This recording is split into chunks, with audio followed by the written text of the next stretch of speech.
പേരെന്താ? ദേവിപ്രിയ. ദേവിപ്രിയ. അല്ല, മഹിളാ കോൺഗ്രസിന്റെ ജില്ലാ സെക്രട്ടറി. തിരുവനന്തപുരം. എറണാകുളം. മഹിളാ കോൺഗ്രസിൻ്റെ എറണാകുളം ജില്ലാ സെക്രട്ടറി ദേവിപ്രിയ സിദ്ധാർത്ഥനെ കാണിച്ച അവഹേളനത്തിനെതിരെ, അധർമ്മത്തിനെതിരെ പ്രതികരിക്കുന്നു. അതിക്രൂരമായി ഒരു കുട്ടിയെ ഇതുപോലെ ഒരു എന്താ പറയുക, ക്രിമിനലുകൾ, നമുക്കവരെ വിദ്യാർത്ഥി സംഘടനയെന്നോ അങ്ങനെയൊന്നും വിളിക്കാൻ സാധിക്കില്ല. ക്രിമിനലുകൾ അതിക്രൂരമായി ഭക്ഷണം കൊടുക്കാതെ, വെള്ളം പോലും കൊടുക്കാതെ ഇത്തരത്തിൽ ആക്രമിക്കുമ്പോൾ ഇത്തരത്തിലുള്ളൊരു സംഘടനയെ നിരോധിക്കണമെന്ന് തന്നെയാണ് എനിക്ക് പറയാനുള്ളത്. ഇങ്ങനെയുള്ള വിദ്യാർത്ഥി സംഘടനകൾ നമുക്ക് ക്യാമ്പസുകളിൽ ആവശ്യമില്ല.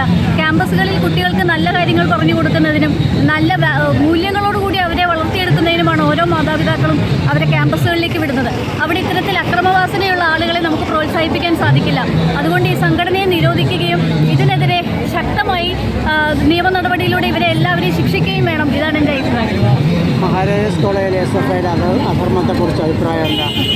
മഹാരാജാസ് കോളേജിലെ എല്ലാ കാലവും SFI അവരുടെ ആ ഒരു എന്താ പറയുക, അടിച്ചമർത്തപ്പെടുന്ന ഒരു രാഷ്ട്രീയം, വേറെ ആർക്കും അവിടെ രാഷ്ട്രീയം പറയാൻ സാധിക്കില്ല. മറ്റൊരു സംഘടനകൾക്കും അവിടെ അവരുടെ യൂണിറ്റ് ഇടാനോ എല്ലാ സമയത്തും സംഘർഷമാണ് മഹാരാജാസിലുള്ളത്. അപ്പോൾ അതിൻ്റെ മറ്റൊരു വേർഷനാണ് നമ്മളിപ്പോൾ വയനാട്ടിൽ കണ്ടത്. പക്ഷേ എല്ലായിടത്തും SFI യൂണിറ്റുകൾ, SFI ഭരിക്കുന്ന എല്ലാ സ്ഥലത്തും ഇതേ ഒരു രീതിയാണ്, അവർക്ക് അടിച്ചമർത്തപ്പെടുന്ന ഒരു രീതി. വേറെ ആർക്കും അഭിപ്രായങ്ങൾ പറയാനുള്ള സ്വാതന്ത്ര്യമില്ല, ജനാധിപത്യമില്ല. അവരുടെ മുദ്രാവാക്യം സ്വാതന്ത്ര്യം, ജനാധിപത്യം, സോഷ്യലിസം എന്നാണെങ്കിൽ ഇത് മൂന്നും തന്നെയാണ് ആ സംഘടനയ്ക്ക് ഇല്ലാത്തതും. അതാണ് എനിക്ക് അതിനെക്കുറിച്ച് പറയാനുള്ളത്.